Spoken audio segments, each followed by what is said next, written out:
Hello everyone and welcome to this new amazing lecture. This time we will be discussing one of the most important aspects of speech ventilation after we have studied quiet and forced ventilation. During speech ventilation, the normal rhythmical pattern of breathing is heavily modified. Air is drawn in a suitable pause in speech, so inspiration is usually more rapid and deeper than during quiet ventilation. Again, air is drawn in at a suitable pause in speech, so inspiration is usually more rapid and deeper. Inspiration is more rapid and deeper than during quiet ventilation. Sufficient air is taken to supply enough air to match the length of the utterance that is about to be delivered. So again, sufficient air is taken to match the length of the utterance that is to be delivered. For quiet the conversation, speech.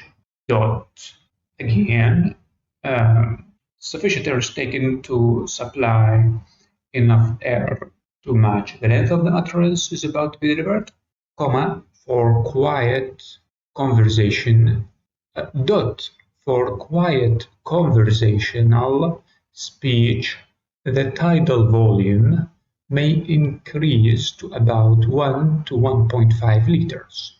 Again, for quiet conversational speech, the tidal volume may increase to about 1 to 1.5 liters.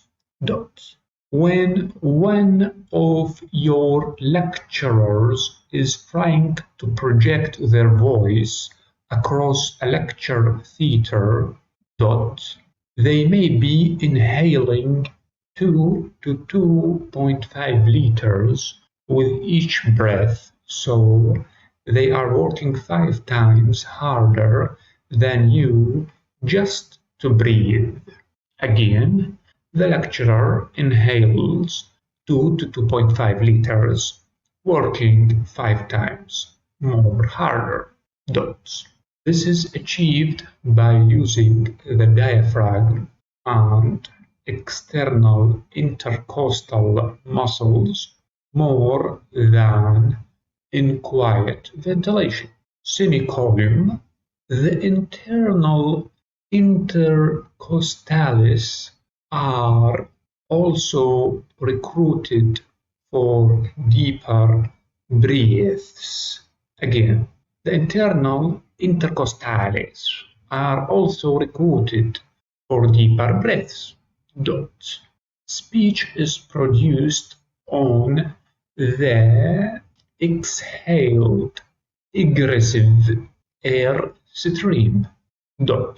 Again, speech is produced on the exhaled, between parentheses, aggressive. Aggressive mean produced air stream. Aggressive, not aggressive. This must be strictly controlled to maintain the airflow for the length of time required to produce the desired utterance. Again, this is strictly controlled to maintain the airflow of the length of time required to produce the desired utterance, rather than simply relaxing the intercostal muscles and diaphragm, as in quiet ventilation, they are relaxed in a graded fashion so that air is squeezed out of the lungs progressively instead of in one go. Again, rather than simply relaxing the intercostal muscles and diaphragm, as in quiet ventilation, they are relaxed in graded fashion so that air is squeezed from the lungs progressively instead of in one go. Dot. When an utterance is long, it is often necessary to produce the exhalation by using the abdominal muscles to push more air out of the lungs.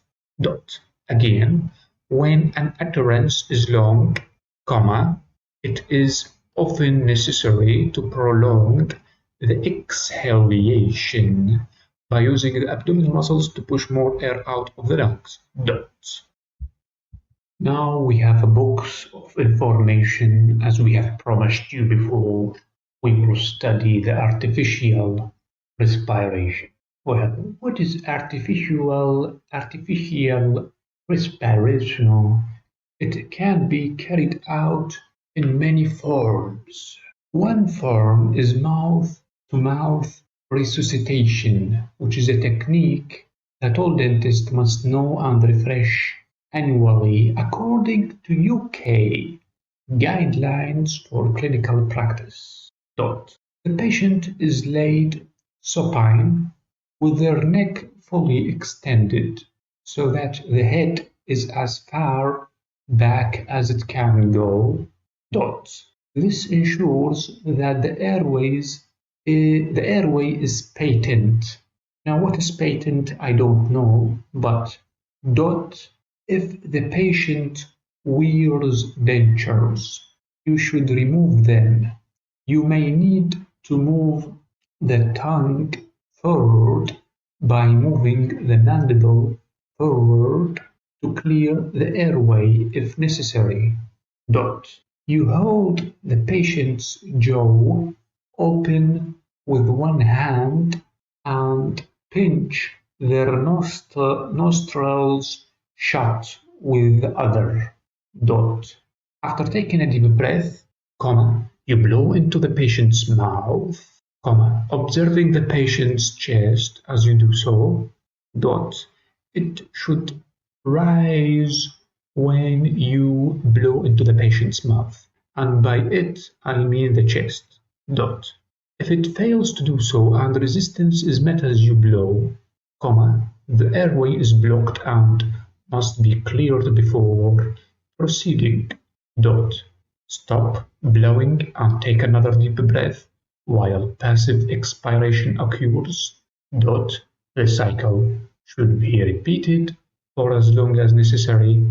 Dot. Mouth-to-mouth resuscitation is usually carried out in conjunction with the external cardiac massage as part of the cardiopulmonary resuscitation, CPR.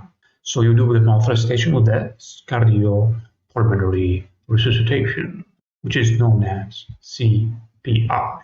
Guidelines on the ratio of breaths to cardiac compression differ from country to country and change with clinical experience, so they are not given here. Dot. The lungs will not work if filled with water. Dot. If the patient has inhaled a large amount of water, comma, it must be removed first. Dot. The patient is laid prone with their head to one side of their chest, and their chest is compressed by placing the weight of your upper body on your hands positioned over their lower ribs. Dot. This will force water out of the lungs. Dot. When water has been removed, comma, mouth-to-mouth resuscitation may begin. Again, when water has been removed, mouth-to-mouth resuscitation must begin. We finished this chapter and now we move to the next chapter, the heart, the pericardium, the mediastenum. It includes introduction, the mediastenum, the pericardium, the heart, the great vessels, the other mediastinal structures. And let's begin with the first introduction to this subject, to this big, important chapter. In the introduction to the heart, chapter number 12, let's begin the introduction. The heart, the arteries and veins leaving and entering the heart, which are usually referred to as the great vessels, the trachea and the bronchi, the esophagus, and the vagus and the phrenic nerves, and sympathetic chains, occupy the mediastinum. Somebody might ask, what have you just said before? I will repeat that quickly. What is the mediastinum? What is the content of the mediastinum? The content are the heart, the arteries and veins leaving and entering the heart, which are usually referred to as the great vessels, the trachea, the bronchi, the esophagus, the vagus, the phrenic nerves, the sympathetic chains, all are parts or contents of the mediastinum. The area in the middle of the thoracic cavity between the two pleural sacs. So there is an area between the two pleural sacs, the parietal sac and the visceral sac, probably. And this area is in the middle of the thoracic cavity. The mediastinum is the area of the middle, in the middle of the thoracic cavity between the two pleural sacs. The anterior-posterior dimension of the thorax is narrowest in the mediastinum. The anterior-posterior dimension of the thorax is narrowest in the mediastinum because of the presence of the thoracic vertebrae posteriorly. The anterior-posterior dimension of the thorax is the narrowest in the mediastinum because of the presence of the thoracic vertebrae posteriorly. That doesn't make any sense, but I think the thoracic vertebrae occupies a large space posteriorly. Laterally, the pleural sacs enclosing the lungs extend much further back alongside the vertebrae in the areas known as the prevertebral gutters. This also makes no sense, but we shall repeat it. Laterally, the pleural sacs enclosing the lungs extend much further back alongside the vertebrae in the areas known as the vertebral gutters. So there is an area called the vertebral or the paravertebral gutters, and this area is enclosing the lungs by the pleural sacs, and it's much further back alongside the vertebrae alongside the vertebrae alongside the vertebrae. And this is called the prevertebral gutters. Anyways, the great vessels entering and leaving the superior aspect of the heart. The large veins draining the head, neck, and arms lie most superficially, They unite to form the superior vena cava that enters the right atrium of the heart. Again, there is a head, neck, arms all drain to the right superior vena cava. Also, it lies in the right atrium. These veins overlie the two large arteries existing or exiting the heart. The aorta and pulmonary trunk. The aorta has a short ascending part, then forms the aortic arch, passing backwards and to the left before continuing down the posterior wall of the thorax as the descending thoracic artery. This describes the aorta and how it descends and goes left and forms the aortic arch. The subclavian and common carotid arteries, supplying blood to the arms and head and neck, respectively, arise from the aortic arch. Again, the subclavian and common carotid arteries arise from the aortic arch, and they supply blood to the arms, head, and neck, respectively. The esophagus is the deepest structure lying on the vertebrae, and the trachea and main bronchi lie superficial to it. The sympathetic chains lie lateral to the vertebral bodies, and the vagus and the phrenic nerves are the intermediate position. Dot. So the sympathetic chain lies lateral to the vertebral bodies, and the vagus and inferior nerves lie intermediate position. All these structures will be described in more details later in this chapter. And here we have a diaphragm or figure is called divisions of the mediastinum. First of all, what is the mediastinum? We have already taken a look or a superficial description of it. Here describing the superficial or the superior and inferior mediastinum, being the superior mediastinum between the first and fifth vertebrae, and the inferior mediastinum being between the fifth and ninth vertebrae, and between them there is a sternal angle. What is making them superior and inferior? What is the borders and boundaries of them? I don't know, but they exist. Later on, we can see downward the mediastinum areas, anterior, middle, posterior areas of the mediastinum, also showing the diaphragm. The diaphragm is between the ninth thoracic vertebrae and extending further. I guess this will be enough explanation about this figure number 12.1, divisions of the mediastinum. You can imagine it in your mind as you hear this episode. Superior mediastinum, sternal angle, inferior mediastinum, anterior, middle, posterior diaphragm, anterior, middle, posterior mediastinum, from T1 to T4, from T5 to T9, and the T means thoracic vertebra. So now we discuss the mediastinum. This paragraph is a little hard, so I don't expect everyone to understand it, including me.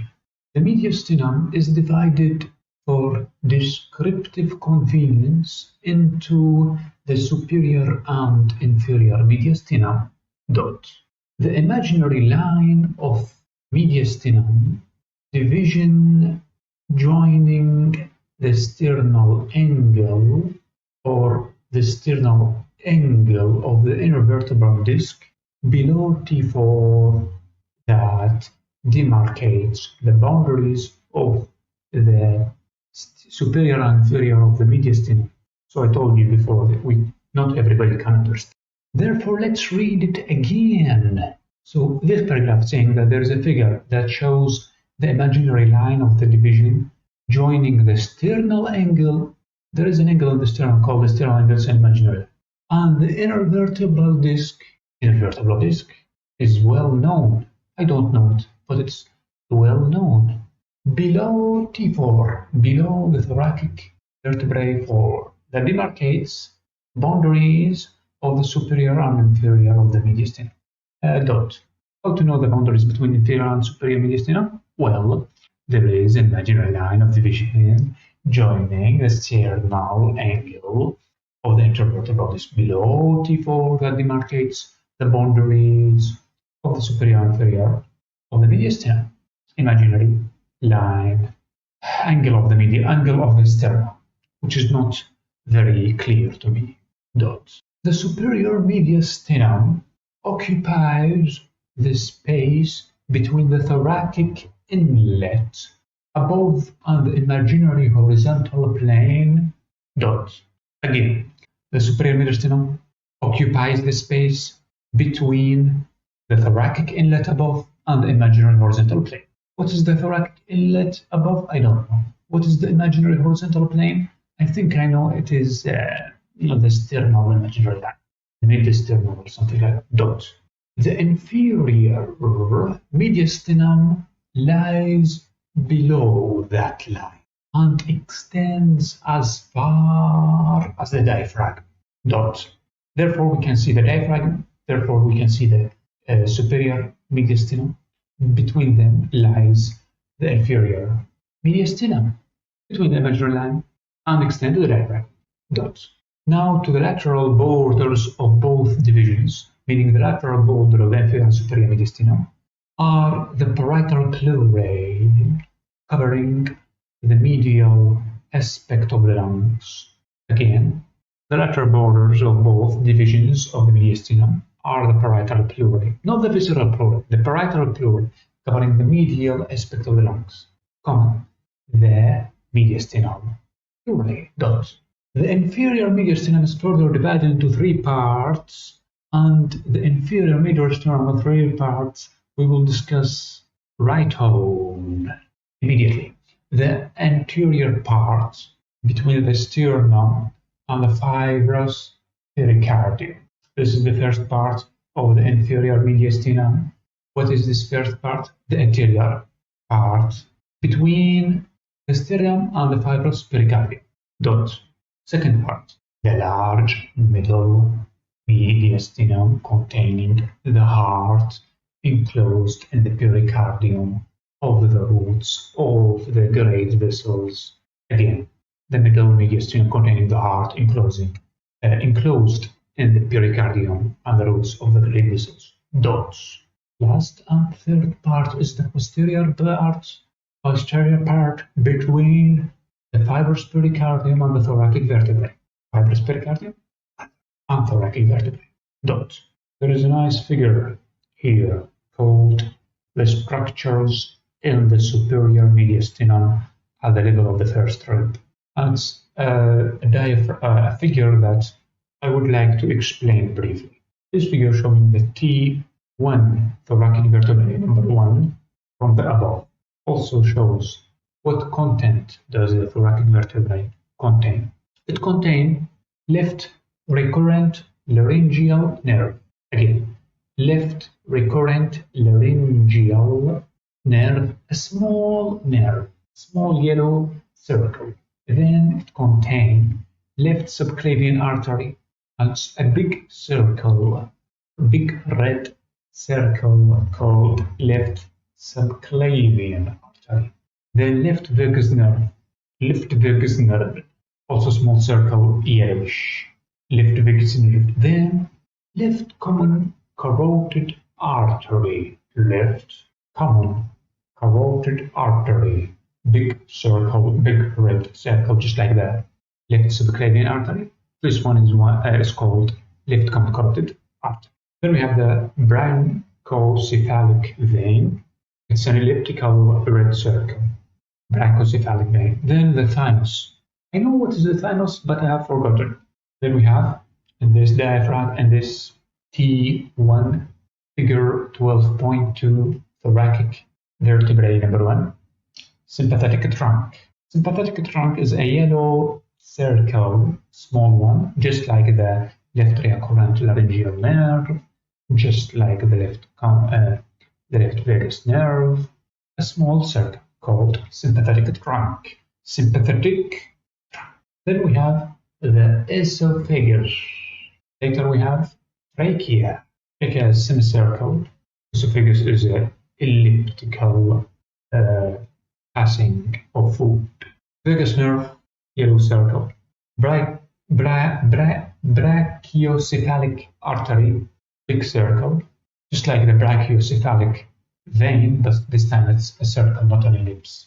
Phrenic nerves, yellow circle. Superior vena cava and the manubrium. Imagine in your head the occlusal or the superior view of the thoracic nerve, thoracic T1 vertebrae, first vertebrae, showing the manubrium as inferior bone. That's it. Inferior bone called the manubrium. Next, we will discuss the content of the mediastinal divisions. Now, what are the contents of the mediastinal divisions? The figure that we have discussed earlier shows the important contents of the superior mediastinum, T1 dot.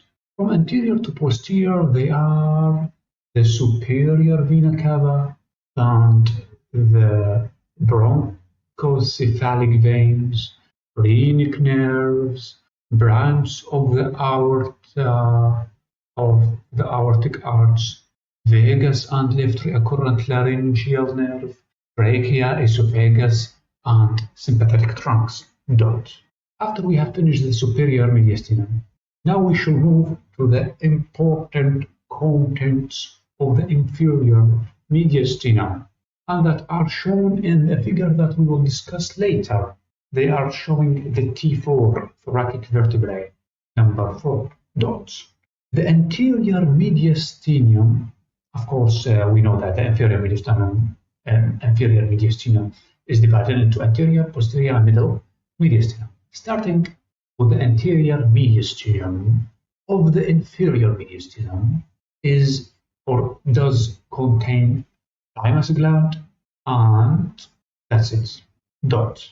Again, the anterior mediastinum contains the thymus gland. Now moving to the middle mediastinum. Of course, the middle mediastinum does not contain the thymus gland only. It's not like the anterior mediastinum that only contains the thymus gland. No.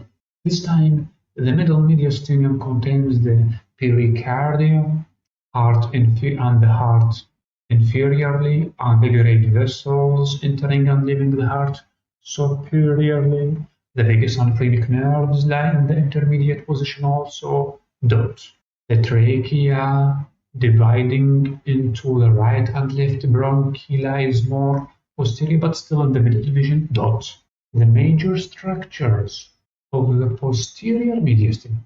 Now, after we have finished the anterior and middle mediastinum, we'll move to the posterior mediastinum and its structures, which are the esophagus, the descending thoracic aorta, the sympathetic chains.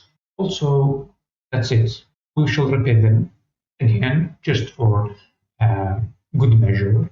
The posterior mediastinum contents are the esophagus, descending thoracic aorta, sympathetic chains, and that's it. Also, just for quick notice or quick note that the aorta and the trachea and esophagus,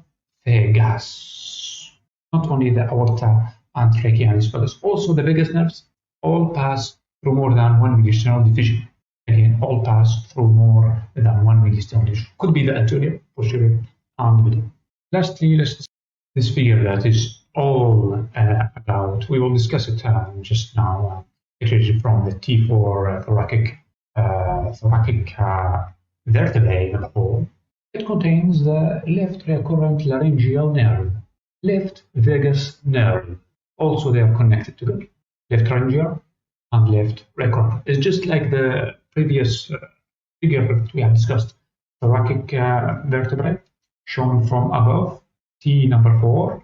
Content: left recurrent laryngeal nerve, left vagus, left lung, left phrenic nerve, aortic arch, thymus, sympathetic trunk, esophagus, right vagus nerve, right lung, trachea, right phrenic nerve, and superior vena cava.